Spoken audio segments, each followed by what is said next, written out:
Aujourd'hui, on va parler des élections européennes et des institutions européennes. L'Europe, déjà, c'est tout un paquet de trucs. Je vais pas faire le détail de tout ce que peut être l'Europe. Tout simplement, s'il y a le formidable CGP Grey qui a fait une vidéo fantastique sur l'Union Européenne. Ce que je peux en dire pour l'instant, c'est que l'Union Européenne est une association sui generis, actuellement de 28 pays. Sui generis, c'est une locution latine qui signifie de son propre genre, ce qui signifie d'un point de vue juridique que la chose est tellement unique qu'elle est absolument inclassable. Et ça marche super bien pour l'Europe. L'Union Européenne est évidemment régie par des traités, on les connaît, donc il y a le traité sur l'Union Européenne, le traité sur le fonctionnement de l'Union Européenne, et plus récemment le traité de Lisbonne. Vous savez, ce truc-là auquel on était censé dire oui, mais finalement on a dit non, et donc du coup c'est passé quand même parce qu'on avait été con qu'on aurait dû dire oui. Je dis ça qu'on soit clair sur le principe, indépendamment du fait que c'était oui ou non, on avait dit non, quoi. Et bien sûr, cette Union Européenne est administrée par des institutions dont certaines sont supranationales, donc au-dessus des États, et d'autres qui sont intergouvernementales, donc entre les gouvernements. Au niveau de ces institutions, on trouve notamment le Conseil européen, le Conseil de l'Union européenne, le Parlement européen, la Commission européenne, qui est la gardienne des traités, et la Cour de justice. Conseil européen et Conseil de l'Union européenne. Si on ajoute à ça le fait qu'il y a une organisation internationale qui n'a rien à voir avec l'Union européenne, qui s'appelle le Conseil de l'Europe, dont le but est simplement de s'assurer que partout on applique bien la Convention européenne des droits de l'homme et qu'on facilite l'accès à l'éducation et à la culture. On a donc Conseil européen, Conseil de l'Union européenne et Conseil de l'Europe. Trois choses qui n'ont rien à voir les unes avec les autres. Et nom d'une pipe. Le Conseil européen, qu'est-ce que c'est? Le Conseil européen, c'est la réunion des 28 chefs d'État ou de gouvernement, des 28 membres de l'Union européenne. Ce Conseil européen se réunit au moins 2 fois par an, en janvier et en juillet, lorsque le président du Conseil de l'Union européenne change, parce que c'est une présidence tournante et donc ça change tous les 6 mois. Le but de ce Conseil est de définir les grands axes de la politique de l'Union européenne, notamment et principalement à l'étranger. C'est un petit peu l'équivalent du président en France, si vous voulez. C'est notamment à ce conseil qu'on doit le principe de passer à l'euro. Pas le passage à l'euro, le principe de passer à l'euro. Également, tous les 5 ans, ce conseil nomine à la majorité qualifiée. On y reviendra. Le candidat à la présidence de la Commission européenne, et ensuite cette candidature est soumise à approbation par le Parlement européen. Le Conseil européen a également lui-même un président qui avant 2009 était une fonction tout à fait non officielle, mais qui depuis 2009 est une fonction officielle, et donc d'ailleurs le principal but, outre le fait de présider les réunions du Conseil, est de représenter l'Union européenne dans le monde. Il est élu par le dit Conseil à la majorité qualifiée, pendant 2 ans et demi, il peut se représenter une seule fois, et il peut également se faire virer par ce même Conseil à la majorité qualifiée. Voilà. Et il touche un petit salaire de 300 000 € par an. Voilà. Alors juste une petite parenthèse sur ce qu'on entend par majorité qualifiée. La définition d'une majorité qualifiée, c'est quand on dit voilà, il faut avoir la majorité de temps. Par exemple, si on dit il faut 62% pour gagner, c'est une majorité qualifiée. Pour tout ce qui a été modifié ou ajouté depuis le traité de Lisbonne, cela signifie qu'il faut avoir 55% des voix du Conseil. Le Conseil qui a 28 membres, c'est-à-dire qu'il faut avoir un minimum de 15 voix. Mais attention, pas n'importe quelle voix, il faut que ce soit des voix qui représentent au minimum 65% de la population globale de l'Europe. La population de l'Europe, c'est 500 millions d'habitants, donc si vous alignez juste des membres à la Luxembourg, ça ne marche pas. Il faut avoir du gros membre. Du gros membre. Et pour tout ce qui n'est pas affecté directement par le traité de Lisbonne, c'est les traités d'avant, en fait, qui marchent. Et donc, il faut 72% des membres du Conseil, pour toujours représenter au minimum 65% de la population globale européenne. C'est vraiment beaucoup. Donc ça, c'était le Conseil européen. Ensuite, vous avez le Conseil de l'Union européenne, qu'on appelle assez classiquement le Conseil des ministres. Et très franchement, c'est beaucoup plus simple de l'appeler comme ça. Donc, le Conseil des ministres, c'est un organe exécutif qui fait du boulot législatif. Mais je trouve que ce n'est pas très normal. En effet, le système n'est pas prévu pour être fait ainsi. Pour certains domaines, il doit y avoir codécision avec le Parlement européen. Et ça, quand on va le détailler, croyez-moi, vous allez vous poiler, comme c'est pas permis. Parmi ces domaines, on trouve notamment la lutte contre les discriminations, la liberté de circulation des personnes, les mesures contre l'immigration clandestine, la libre circulation des étrangers à l'Union européenne avec des visas, la coopération judiciaire, les transports, la culture, la santé publique, la recherche, l'environnement, l'industrie, etc., etc. Ce conseil est constitué des ministres qui correspondent à l'ordre du jour en question. Donc quand on va parler des transports, c'est les ministres des transports de tous les pays de l'Union. Quand il s'agit de santé, c'est les ministres de la santé de tous les pays de l'Union. Chaque conseil se réunit entre 3 et 6 à 7 fois par an. Bref, tous les sujets importants sont traités conjointement entre le Conseil de l'Union Européenne, donc le Conseil des ministres, et le Parlement européen, ce qui fait que cet organe exécutif a une responsabilité largement législative. Non mais what? Je n'aime pas ça. Mais au niveau du fonctionnement, pour tout ce qui est législatif, ça ressemble un petit peu à ce qu'on peut avoir en France entre l'Assemblée nationale d'une part et le Sénat d'autre part. Voilà. Et donc les procédures de codécision. Les procédures de codécision peuvent se faire avec une première lecture, une deuxième lecture, un processus de conciliation et peut-être une troisième lecture. À la fin des deuxième lecture, troisième lecture et du processus de conciliation, le texte peut être tout simplement rejeté. Sinon, il peut être accepté à peu près à n'importe quelle étape. C'est tellement complexe que quand les gens se mettent d'accord, on va pas les emmerder pour accepter le truc. A noter quand même une petite subtilité, c'est qu'aucune proposition ne peut être initiée ou ne peut émaner d'ailleurs que de la Commission européenne. C'est la seule. Donc, quand une proposition arrive en première lecture, il n'y a absolument aucun délai à tenir. En moyenne, ça dure à peu près 8 mois. Et pendant cette période, le Parlement va bosser d'un côté et le Conseil des ministres va bosser de son côté aussi. Donc je résume, on a la Commission européenne qui fait une proposition, le Parlement qui discute de ce truc-là, qui en fait un texte super long avec des amendements, des trucs comme ça, qui correspond à peu près à ce que proposait la Commission. Par ailleurs, le Conseil des ministres réfléchit de son côté, et là on est vraiment sur des négociations vraiment limite très informelles entre les ministres des différents pays. Est-ce que tu es d'accord? Mais si tu fais ça, est-ce que moi je peux faire ça? Enfin, voilà. Quand le Parlement a fini, il vote son truc. Si son truc passe, il l'envoie alors au Conseil des ministres. Le Conseil des ministres se base sur ce truc-là qui a été adopté par le Parlement européen pour en faire ce qu'ils appellent la position commune du Conseil. Donc la position commune du Conseil, c'est on se base sur le boulot qu'a fait le Parlement, on rajoute ce que nous on pense dessus, et au final ça donne la position commune du Conseil. Qui doit être validée par la Commission européenne. Oh mais what quoi? Parce que si la Commission européenne désapprouve le texte, il faut que le texte soit approuvé au niveau du Conseil des ministres à l'unanimité. Sinon c'est uniquement la majorité qualifiée. Enfin, uniquement. En cas de désaccord entre le Conseil des ministres et le Parlement européen, la position commune du Conseil est envoyée au Parlement européen avec les motifs de désaccord. Si le Parlement européen n'avait pas amendé le texte original qui émanait de la Commission européenne, il lui est possible alors d'adopter une position commune à son tour, avec ou sans débat. C'est au choix. À partir de là, le Conseil va commencer à négocier de façon très informelle pour essayer de trouver un terrain d'entente. Ça se passe avec des juristes, ça se passe avec des linguistes, ça se passe avec des experts en la matière. Et la Commission, au final, peut alors soutenir ou s'opposer au texte. Ce qui nous amène à la deuxième lecture. Le Parlement européen a 3 mois pour effectuer sa deuxième lecture. Sinon, ça signifie implicitement qu'il accepte la position commune du Conseil. Il peut décider, mais il faut qu'il le fasse explicitement, il peut décider de prolonger cette durée d'1 mois supplémentaire.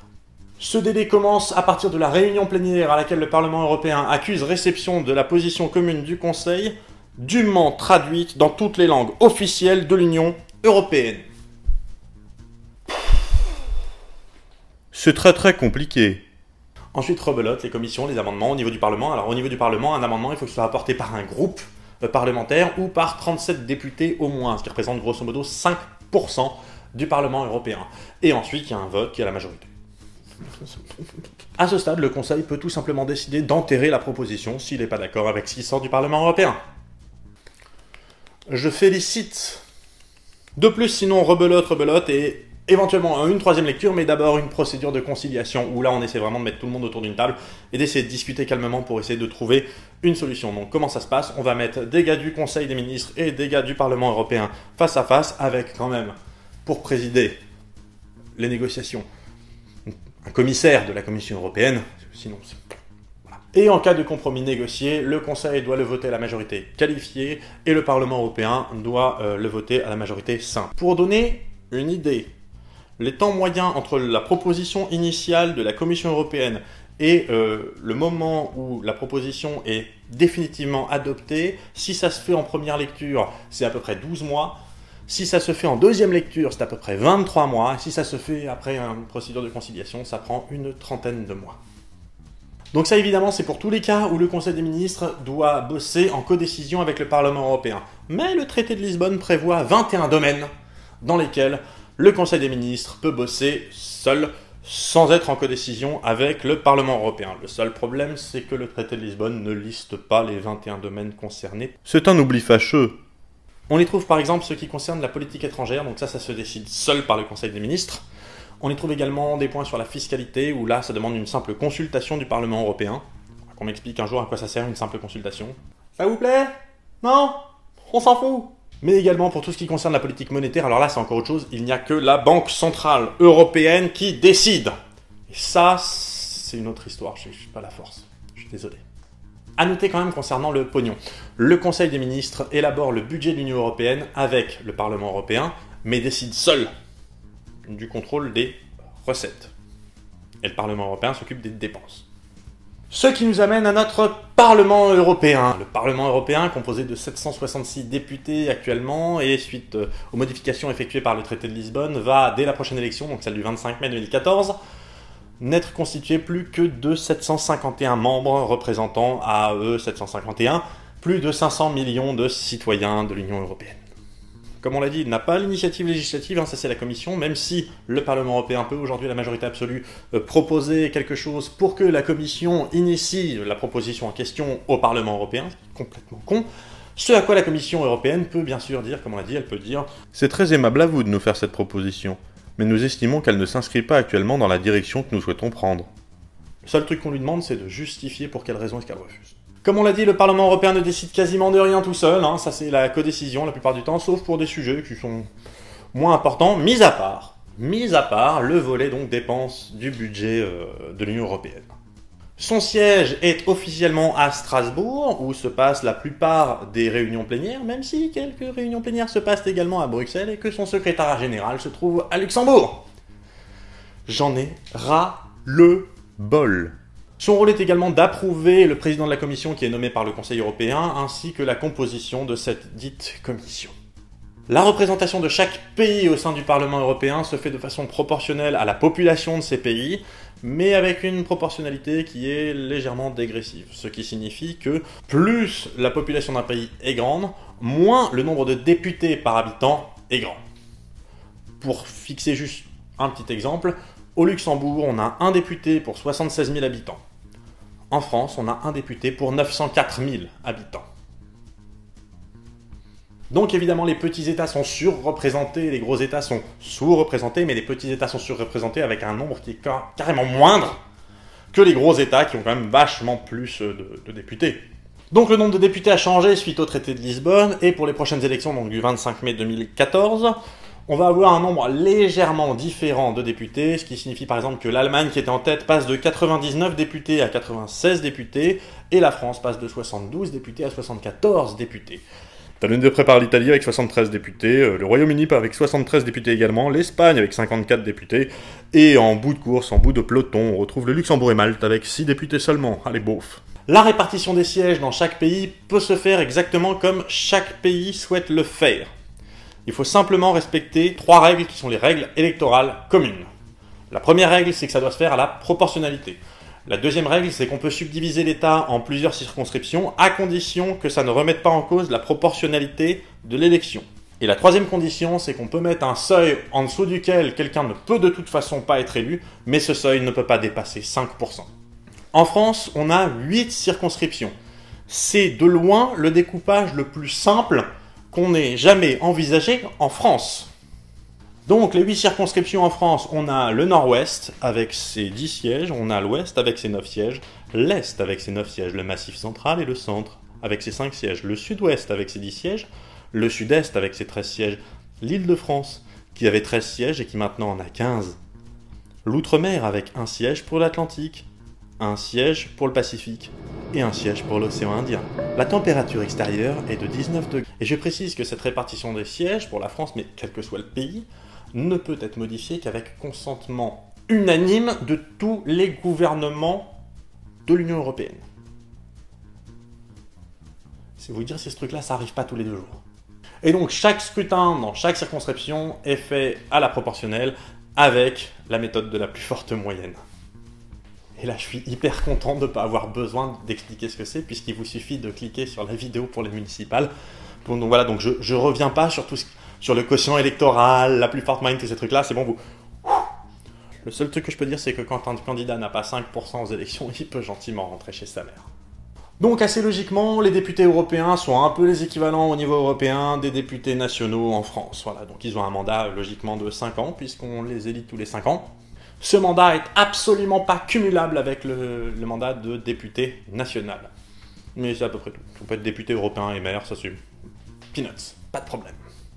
Étonnamment, même si on s'en rend pas bien compte en France, étonnamment, le fait d'être un eurodéputé est un travail à temps plein, qui demande de passer 1 semaine par mois dans les séances plénières et 3 semaines par mois dans les commissions et dans les groupes, sans compter que le peu de temps qu'on a chaque semaine en rab, on est censé le passer dans sa circonscription pour discuter avec ses administrés, pour discuter avec les syndicats, pour discuter avec les organisations locales, avec les politiciens locaux, avec les politiciens nationaux. Enfin, il y a largement de quoi faire pour remplir une bonne semaine chaque semaine pendant 5 ans. De plus, chaque eurodéputé dispose d'une équipe et d'un budget de fonctionnement d'environ 21 000 € par mois. Alors avant, chaque État fixait lui-même les rémunérations des députés européens donc, qui le représentaient, ce qui fait qu'on se retrouvait en 2004 avec par exemple des députés italiens qui prenaient 11 000 € par mois, là où des députés espagnols prenaient 2 500 € par mois. Mais depuis 2009, ça a changé. Depuis 2009, c'est la même rémunération pour tous. Ils prennent tous 6 200 € net par mois. Donc à part les Italiens qui font la gueule, les autres sont globalement contents. Mais à cette somme, il faut ajouter 4 300 € de frais généraux par mois. Et 304 € par jour de présence au Parlement. Parce que quand vous avez été élu pour faire un taf, la moindre des choses, c'est qu'on vous paye à chaque fois que vous vous présentez au taf. Petite précision, cela n'empêche absolument pas la France d'être un super mauvais élève en termes d'assiduité, mais on en reparlera. Qui dit élection dit parti politique. Alors évidemment, au niveau européen, les partis politiques ne sont pas les mêmes que ceux de chaque pays. C'est logique. Mais du coup, ils sont tous représentés par des partis qui sont, on va dire, au niveau européen. C'est leur titre, un parti politique au niveau européen. Donc parmi les partis politiques au niveau européen, on trouve, et je vais vous donner un peu les équivalences avec les partis qu'on a ici, on trouve par exemple le PPE, le Parti populaire européen, dans lequel on trouve l'UMP, le PSE, le Parti socialiste européen, dans lequel on trouve le PS, le LDR, le Parti des Européens libéraux, démocrates et réformateurs, le Parti vert européen, dans lequel on trouve Europe Écologie Les Verts, le PGE, le Parti de la gauche européenne, dans lequel on trouve le Parti communiste français et le Parti de gauche, le PDE, Parti démocrate européen, où on trouve le MoDem et l'UDI, l'AEN, l'Alliance pour l'Europe des Nations, le UD, le EU Democrats, qui n'a rien à voir avec le Parti démocrate européen. Ça veut dire si c'est le bordel. L'ALE, Alliance libre européenne, et ensuite on a l'AEL, Alliance européenne pour la liberté, dans laquelle on trouve le Front National, et le MELD, Mouvement pour l'Europe des libertés et de la démocratie, où on trouve le Mouvement pour la France. Ces deux derniers partis étant des partis eurosceptiques. Je trouve ça fabuleux de se faire élire député européen pour dire non à l'Europe. L'absentéisme, on en parlait, la France est classée 21e sur 28 en termes de présence aux séances obligatoires. 21e sur 28. Par ailleurs, il est à noter que les députés européens français démissionnent 5 fois plus que leurs confrères allemands. En France, on a une idée assez particulière de l'importance d'un eurodéputé. Donc il me semble qu'il est important de donner de l'importance à cette élection, justement parce qu'elle est importante. Ce qui découle de cette élection est très important, puisque comme vous le savez aujourd'hui, c'est la Commission européenne qui fait décider au Parlement européen et au Conseil de l'Union européenne un paquet de choses qui nous concernent dans la vie de tous les jours, et qu'à un moment donné, il serait bon d'arrêter un petit peu ce cynisme français qui consiste à dire que les seules élections qui sont importantes sont les élections locales et que les élections européennes, finalement, n'ont aucune importance, comme le montrent si gentiment nos politiciens qui envoient en général leurs exclus se faire candidater aux élections européennes. Voilà. Donc le message qu'ils nous envoient, c'est que l'élection européenne, c'est la voie de garage de la politique française. Ce qui est une énorme connerie.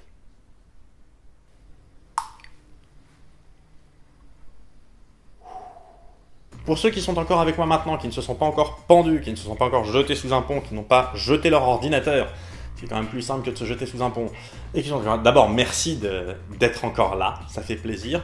Ensuite, vous vous demandez peut-être pourquoi je porte une serviette autour du cou. Laissez-moi vous parler de Douglas Adams. Douglas Adams, le rédacteur du fameux bouquin dont j'ai déjà parlé, H2G2, Hitchhiker's Guide to the Galaxy, autrement dit, le guide de l'autostoppeur intergalactique. C'est un bouquin de science-fiction complètement barré et absurde britannique, puisque Douglas Adams est britannique, il a d'ailleurs participé à l'écriture de certains sketchs des Monty Python, pour ceux à qui ça parle. Et je trouve intéressant de parler de ce bouquin dans lequel un personnage qui s'appelle Zaphod Beeblebrox se trouve être élu à la présidence de la galaxie, poste qui ne vient avec strictement aucun pouvoir, mais qui demande simplement de retenir suffisamment l'attention du public pour que le public ne se demande pas mais qui est vraiment en charge de la galaxie. Par ailleurs, au sein de cet ouvrage, on trouve un personnage qui s'appelle Ford Prefect. Ford Prefect qui, depuis l'âge de ses 7 ans, se promène toujours avec une serviette, car on ne sait jamais à quel moment on va avoir besoin de sa serviette. Il est essentiel de ne jamais oublier sa serviette. J'en profite également pour vous annoncer, si vous ne le saviez pas déjà, que le 25 mai est le Towel Day, le jour de la serviette. Journée pendant laquelle il est demandé aux gens de ne pas oublier leur serviette et de se promener avec.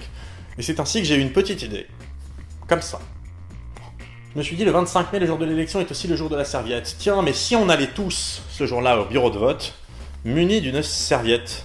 Alors c'est pas juste pour aller avec une serviette, parce que ça c'est con. Et c'est pourquoi je vous invite le 25 mai à vous munir de votre serviette et à vous rendre dans le bureau de vote le plus proche, que vous votiez ou non, ça c'est open, et à prendre un selfie avec votre serviette dans le bureau de vote, que vous pourrez ensuite balancer avec les hashtags Euro42 et Towel Day. Je pense que ça peut être un moyen tout à fait raisonnable de montrer qu'on peut rejeter d'un côté l'offre qui nous est faite en termes de candidats à l'élection, sans pour autant rejeter le principe même de l'élection. Et en même temps, ça permet de rendre hommage à Douglas Adams, qui, étant britannique, est un membre éminent de l'Union européenne. Et qui plus est, ce jour coïncide également avec le Geek Pride Day, donc le jour de la fierté d'être geek. Donc d'ici là, restez curieux, soyez fiers d'être un geek, si vous en êtes un. Si vous en êtes pas un, c'est pas grave non plus, vous pouvez être fiers. Et prenez le temps d'y penser.